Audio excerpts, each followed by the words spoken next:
moment for me to swing to Aradhana Lal. Aradhana, you have a very inclusive hiring policy at Lemon Tree Hotels. Tell us and everybody a little bit about it. Why was it important for you to implement this, and where do you plan to take it? Yes, sure, Rahul. Thank you.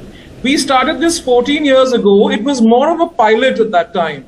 The goal was to understand that if we hired a person with disability, how will our organization be able to train that person, give them an equal chance, and have them participate in the product and the service of the hotel company? We realized pretty quickly that you have to first prepare the organization. So while it makes a lot of business sense to bring in people with different needs and different abilities, the organization must be ready first. So we did a lot of work with sensitization and briefing and training of all our 8,000 employees as we were bringing in these different disabilities. So we started with deaf, we moved to physical handicap, then we worked with low vision and visually impaired. About 7 years ago, we started work with intellectual disability. Now in India, disability itself is a big social taboo. But if you look at intellectual disability, it becomes a much bigger challenge. And we had to work really around it from a community perspective and a social perspective to bring in people with Down syndrome, slow learners, people with mild MR, autism, and so on. We also started work with acid survivors. This is another kind of disability that is growing in India, and it's really one of the most difficult ones, actually. I want to also make a statement that other than disability, we also bring in people from economically and socially marginalized backgrounds. This includes orphans, abandoned girls, widows, divorcees, battered women, and we've started work very recently with trans people. And in fact, we want to grow that segment. So we're focused on that for the future.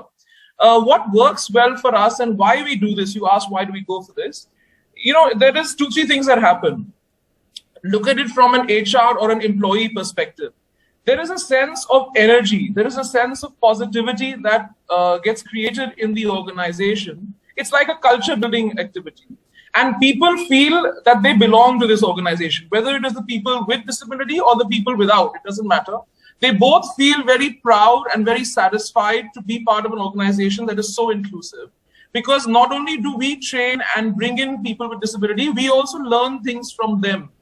Because they negotiate their whole life with that particular special need, their other abilities are stronger. So we really do try to focus on the ability and not the disability. We match the job. There's a huge process of job mapping that takes place. So whether you look at the front office role, you look at the role of the person in the coffee shop, you look at a housekeeping role, we will look at it task by task and understand that would a deaf person be able to perform all these 20, 30 tasks?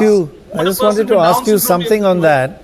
I think it's just wonderful what you're doing. And, 14 years ago you started. In that process, how do your guests react, and do they need sensitization? And, because society is not as advanced in the kind of inclusion that you're talking about, which is absolutely wonderful. You're absolutely right, Dr. Roy. It does take a little bit of awareness building. So what we do is through our messaging, whether it's our website or our social media, we try to very gently bring in this idea that we are an inclusive company, and we highlight people of different needs and different abilities and on different occasions. When guests come into the hotel, sometimes they don't know anything about this. They're their first time guests. So there is a particular introductory card that a person with disability wears, especially the deaf person.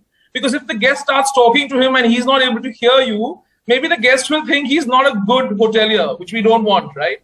So that little card says that I'm not able to hear and speak, and if you write down what you want, I'll be happy to help you.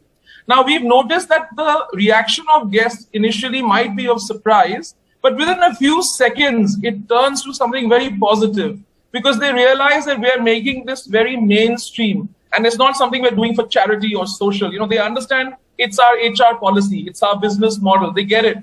And when they observe this person who's very well trained, when they observe the person going about doing his task, and he's doing it or she's doing it as well as any other, then they are very assured. They say, yes, of course, we're getting the service that we want. In fact, customers have gone online to various blogs and written very good stuff about Lemon Tree. They have named that person with disability. They have specified that I got service that was as good as or better than what I get in any other hotel. So we found that really heartening and really positive. And that's why we focus a lot on sensitizing our own employees and on training the employees with disability. One more thing happens. When a guest comes who is a person with special needs, he likes to stay at Lemon Tree hotels. And the reason is, he says that the staff are very well sensitized. They understand what it means to engage with a person with disability. And as a guest, if I'm on a wheelchair, or if I'm visually impaired, or if I'm deaf, they treat me with a lot of dignity and respect. Now imagine it becomes a reason for customers to choose us as well. Yeah, that's a big change. Yeah, fantastic, fantastic. Yeah.